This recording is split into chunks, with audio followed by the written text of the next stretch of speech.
Microsoft has announced its first quantum computing chip, named Majorana 1. This marks a significant milestone after nearly 2 decades of research in the quantum computing field. Quantum computers leveraging qubits.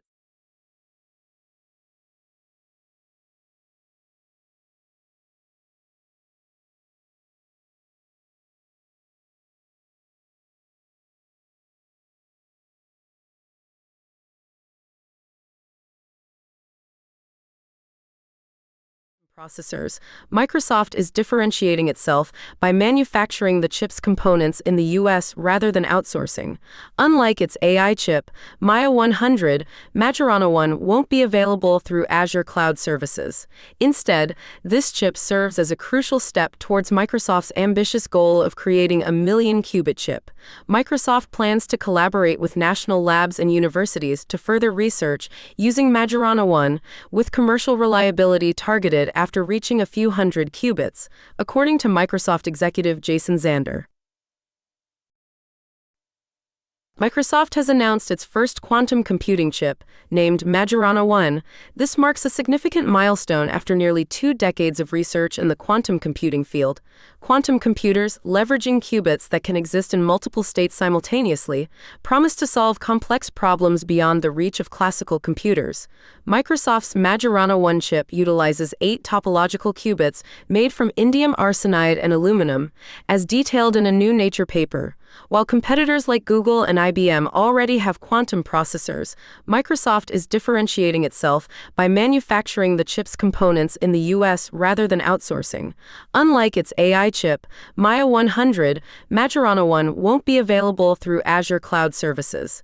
Instead, this chip serves as a crucial step towards Microsoft's ambitious goal of creating a million-qubit chip.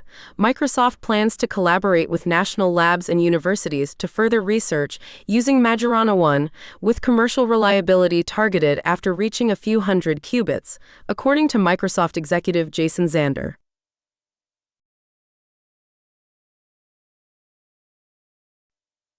Good evening.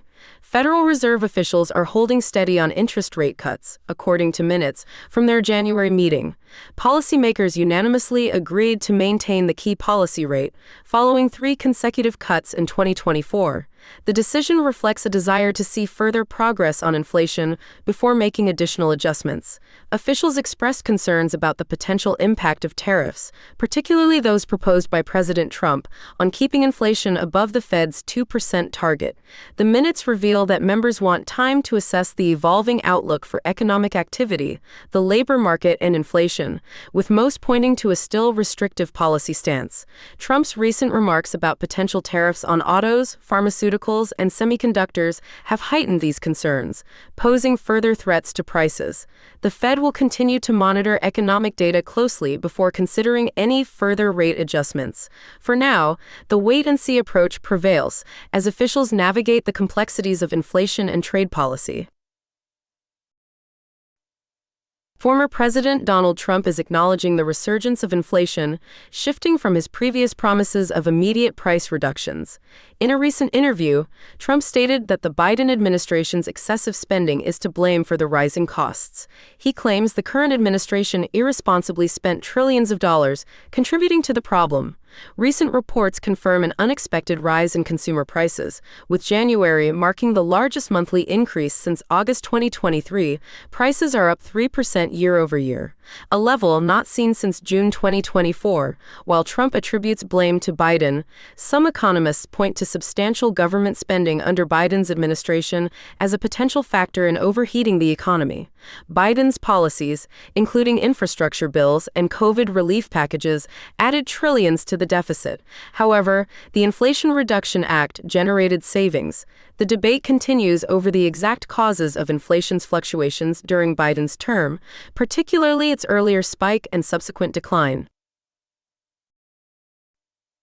Defense Secretary Pete Hegseth has directed the military to prepare for sweeping budget cuts over the next 5 years, according to a newly released memo.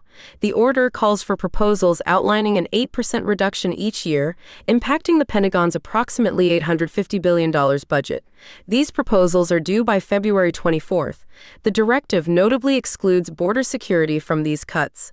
This move appears to contradict President Trump's recent endorsement of a House budget plan that includes a $100 billion increase in defense spending, exposing a potential rift within the administration. Hegseth himself advocated for increased defense spending just last week. The memo emphasizes prioritizing wartime tempo capabilities while cutting low-impact items like DAE and climate change programs.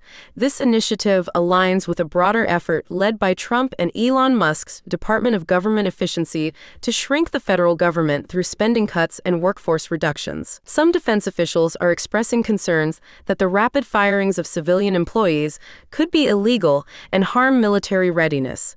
The proposed cuts could trigger the largest reduction in the Defense Department budget since 2013. Donald Trump's recent sharp criticisms of Ukrainian President Volodymyr Zelensky are raising concerns about the future of Ukraine and European security.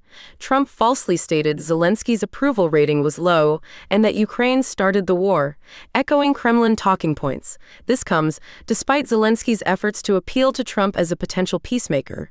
Analysts suggest Trump's past grievances, stemming from Zelensky's involvement in Trump's first impeachment, may be influencing his current stance.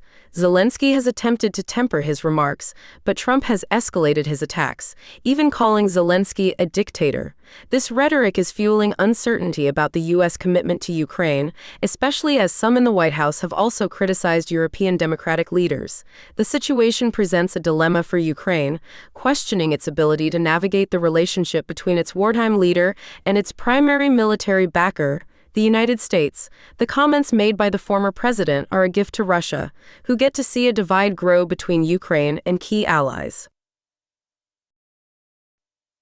Former President Donald Trump is facing scrutiny for a series of false statements regarding Ukraine and its president, Volodymyr Zelensky.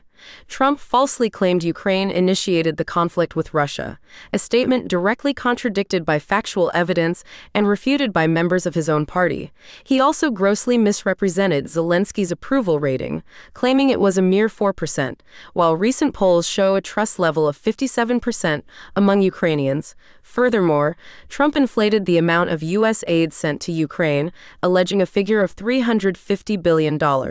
However, independent analysis by the Kiel Institute for the World Economy puts the actual committed aid at approximately $124 billion.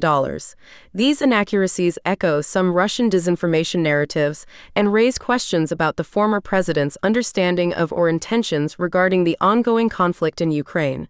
These claims come as the U.S. continues to debate future aid packages for the country. Good evening. We're following a concerning shift in U.S.-Ukraine relations. Former President Trump has launched a series of personal attacks against Ukrainian President Zelensky, echoing narratives favored by the Kremlin. Trump falsely stated Zelensky's approval rating was low and falsely blamed Ukraine for starting the war.